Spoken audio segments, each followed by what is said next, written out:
delta phi, the potential difference, we can get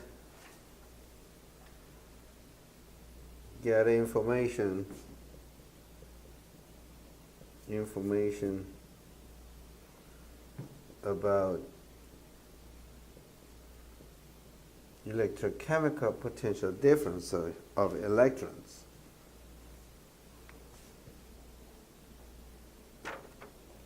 Okay?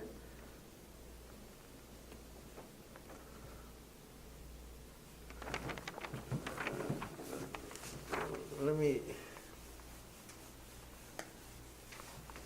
write down more specifically what I try to say. Okay, delta psi is the potential they measure, and delta psi is related to a delta electrochemical potential electron difference caused by contacts.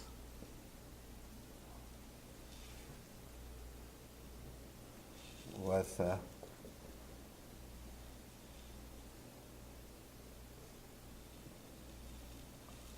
2 and 3.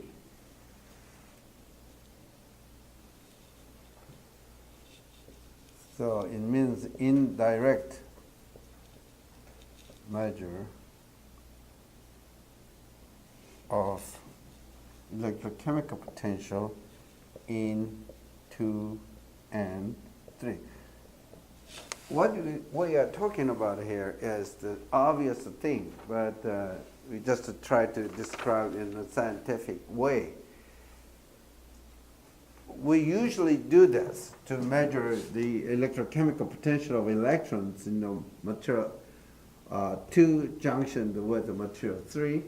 We just use the copper to make a contact, okay? And then we measure the voltage in between the materials 2 and 3, right? And that voltage, by measuring that voltage, we can determine the electrochemical potential of electrons in the material 2 and 3, things like that. So that is what we are doing every day. But in terms of the scientific terminologies, I try to explain that scientific phenomenon. Now, in saying this, we have to assume that the equilibrium is happened at each interface. Okay, assume, of course, the equilibrium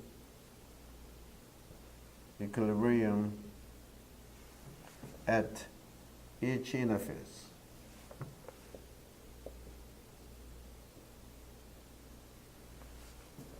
And this system has to be assumed, okay?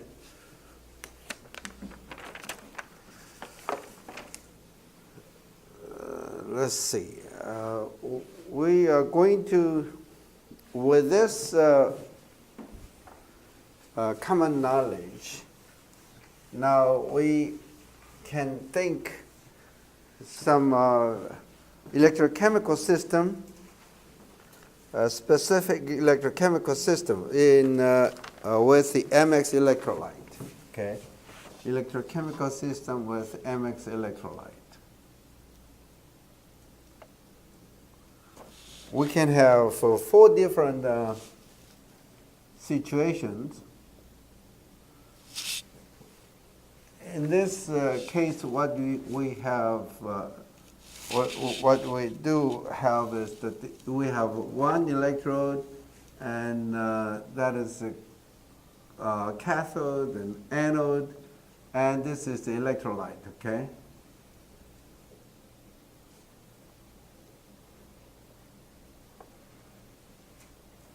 Okay, in this system, we can have 4 different cases. Both electrodes are ionic. Electron is not going to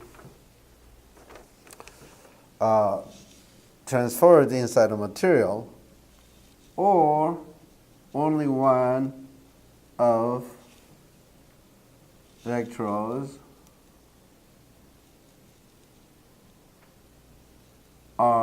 is ionic, or both electrodes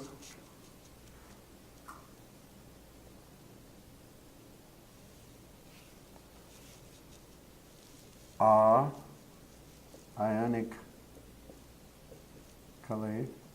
blocking. No ions can be inserted or removed from the materials. And only both electrodes are ionic conductors.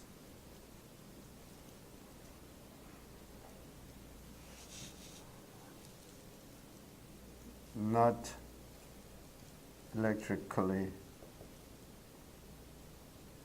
conducting.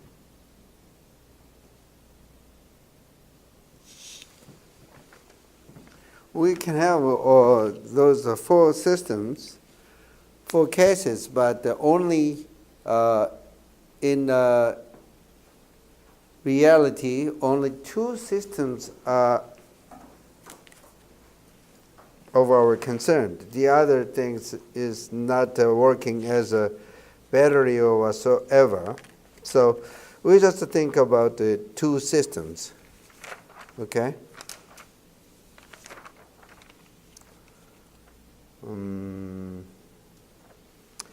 The number one is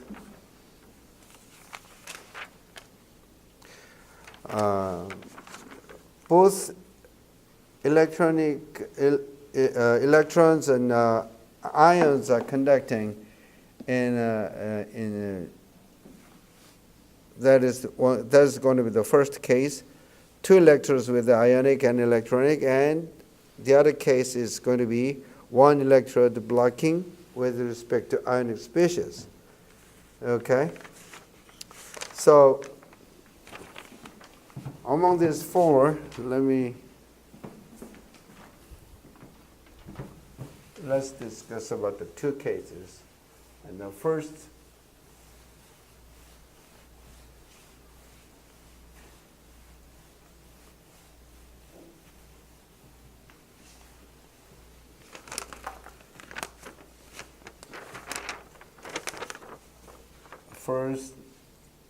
both electronic and ionic.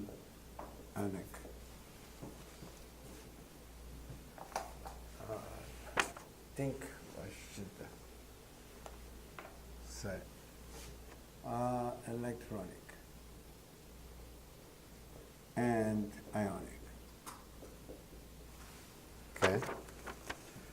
And for that, if we apply the potential between those two electrodes in the battery system, then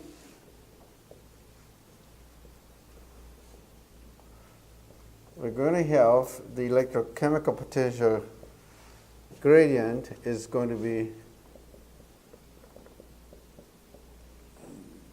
this is a common thing, right?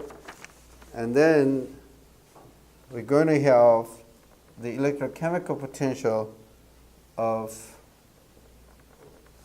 the M plus ions. It's going to be the electrochemical potential of the X. Okay? And then electrochemical potential of electrons. All those things is going to be the zero, because it's ionic. Both electrodes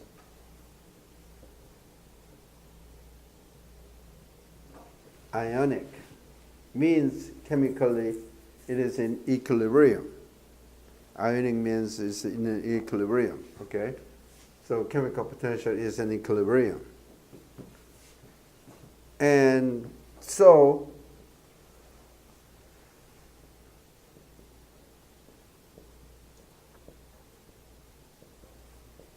electrochemical potential, all those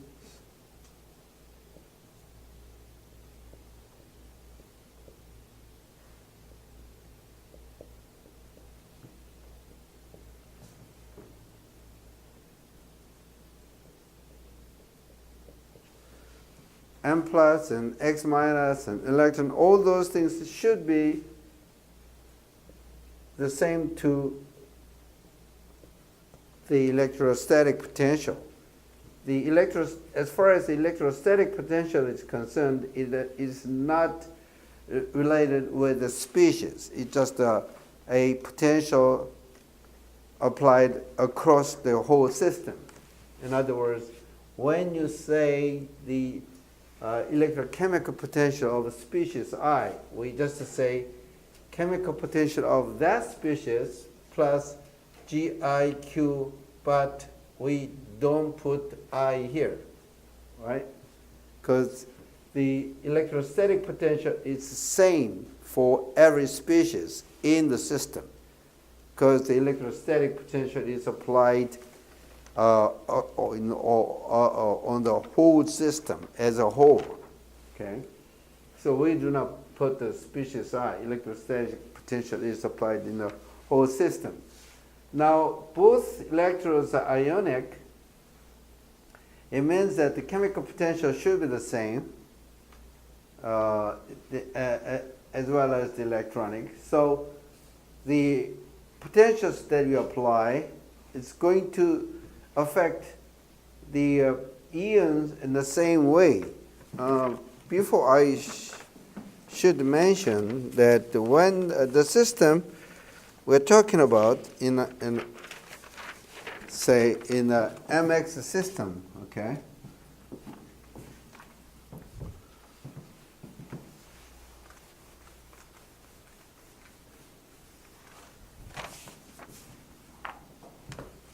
And MX system. The chemical potential of MX is equal to chemical potential M plus chemical potential of X, and the chemical potential of M is going to be chemical potential of M plus chemical potential of electrons. And the chemical potential of X is going to be the chemical potential of X minus plus chemical potential of a whole if it is ionized in this fashion. Okay?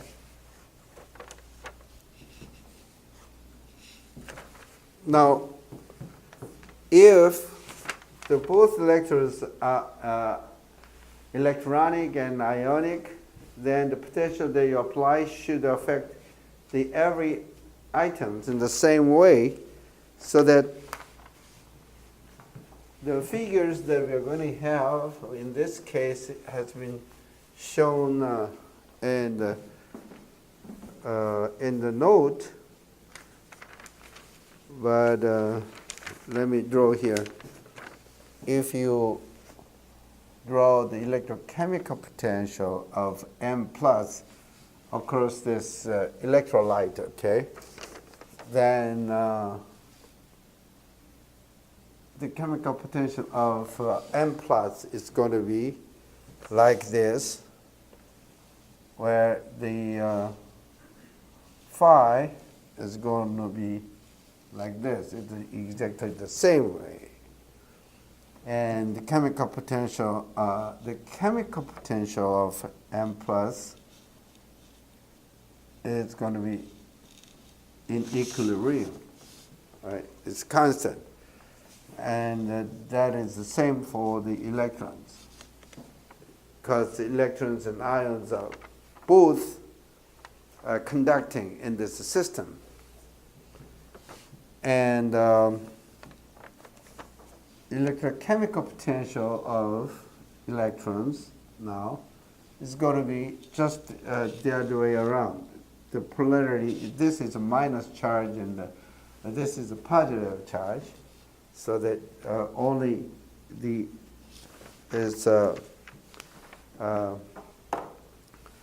plus and minus is just the other way around. exactly the same, like that.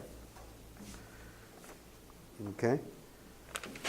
Now, let's take a more interesting case where we have only both electrodes are electronically conducting, but one of the electrodes is ionically blocking.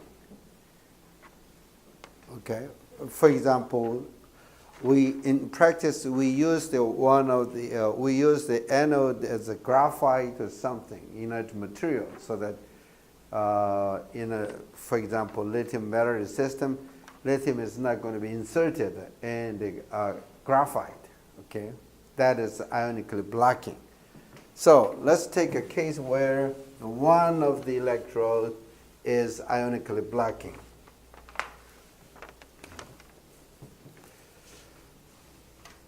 Okay, the case 2 is going to be ionically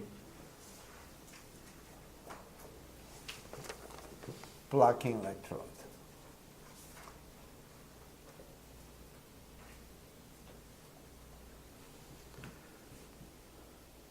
Okay, ionically blocking means the ion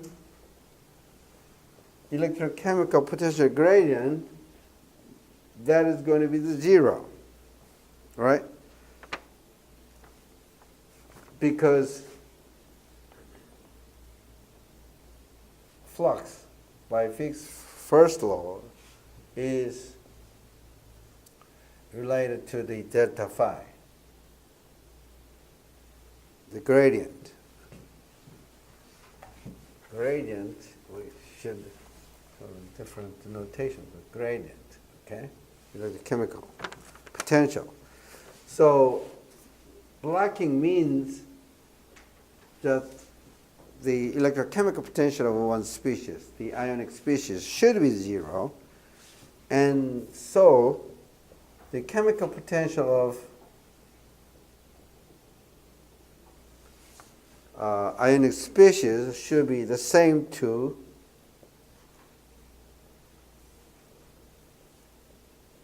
the electrostatic potential that we apply under steady state. That's a simple, huh? Okay. But we know this chemical potential is related to the concentration, and from the DED diagram that we have discussed, we are working on this central region of the environment. That means the concentration of the defect, ionic species defect, is not changing. Okay, it's almost the same. So DED suggests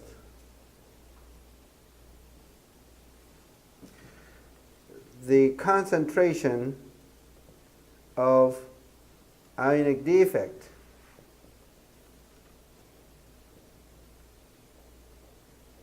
is almost a constant.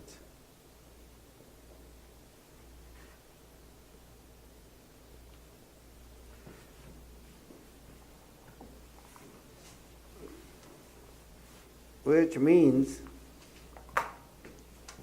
that means round x over round mu plus should be almost a 0. Okay? So what happened in this case?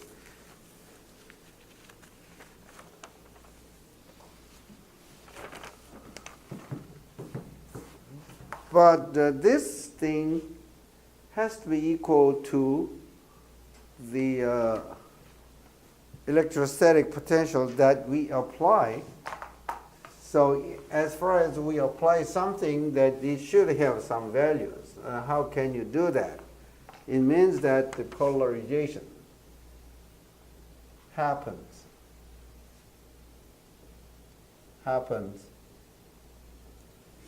such as Now, this is the electrolyte, and almost a constant value, and the electrostatic potential is going to be localized like this. We call this polarization. Okay, very narrow distance. Every field is going to be concentrated in this. Okay. This means the polarization at interface, blocking interface, okay, blocking electrode and the electrolyte interface to accommodate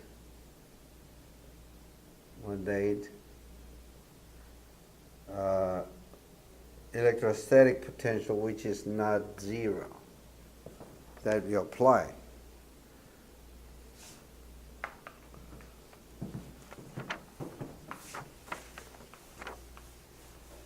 That is for the ionic species, but as far as the electronic species is concerned, we said that both electrodes are electronic conductors, so that for electrons, both electrodes are reversible, right? So this means that the electrochemical potential is not going to be zero, not the blocking.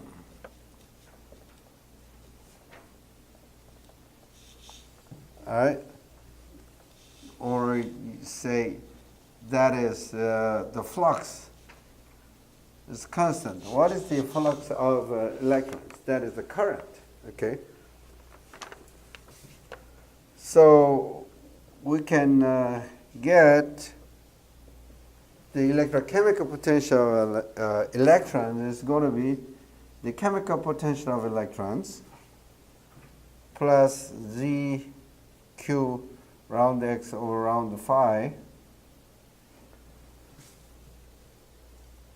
And we know this one, we have seen that this one is almost zero. Okay, it's just polarized at this interface, but as a whole, this electrostatic potential, which is same for every species, including these electrons, and this one is going to be zero, almost zero because of that. So here, only this term survives, okay? Electrochemical potential of electrons is going to be the chemical potential of the electrons. Okay?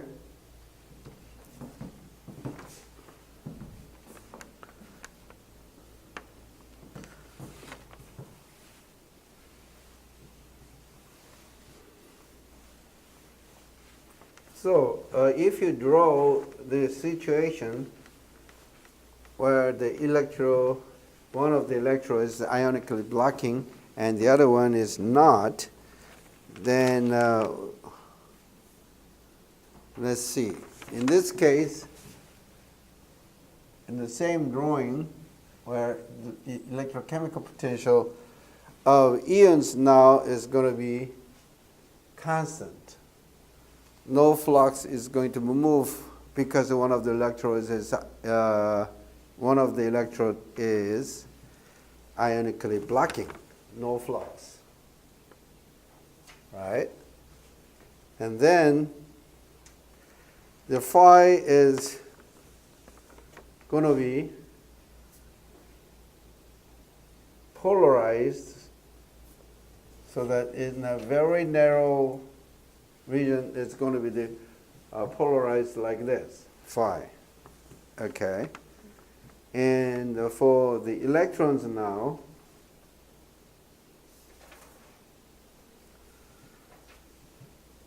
electrochemical potential is going to be the same to the chemical potential of electrons in this case, and it's going to varying like this, okay, according to that flux.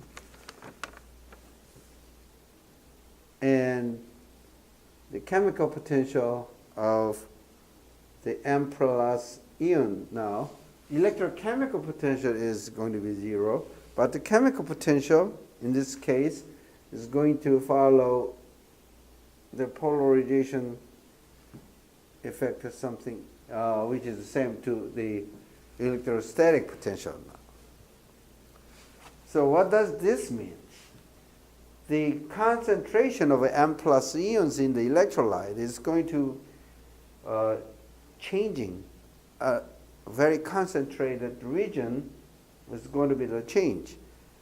And if this thing really happens in real practice, depending on the amount of polarization, the electrolyte is going to be decomposed and form a new phase because of this over potential.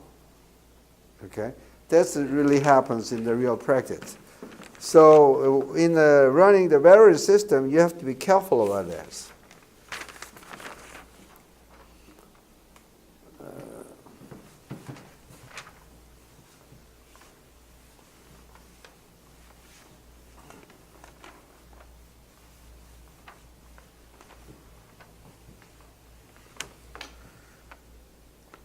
Now, since we have talked about this, let me just describe one thing.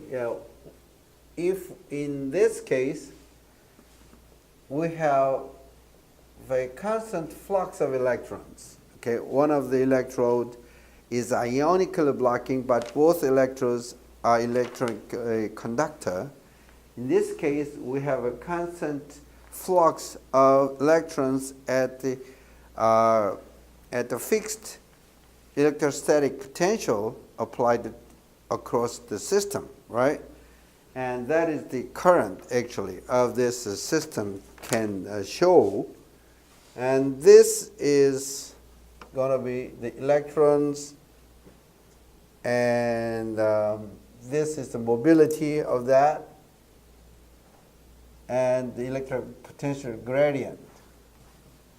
And that should be added for the case of holes, so that in general we can say this. Okay? And that is the constant. We apply constant electric field potential across the system, then this can be said simply concentration gradient or chemical potential gradient.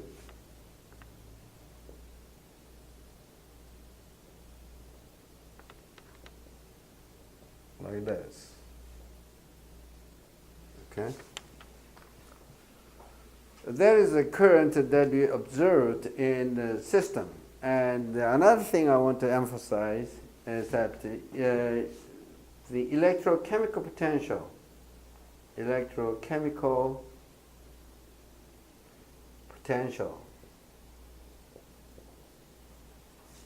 of the system of the electrons is going to be the Fermi energies.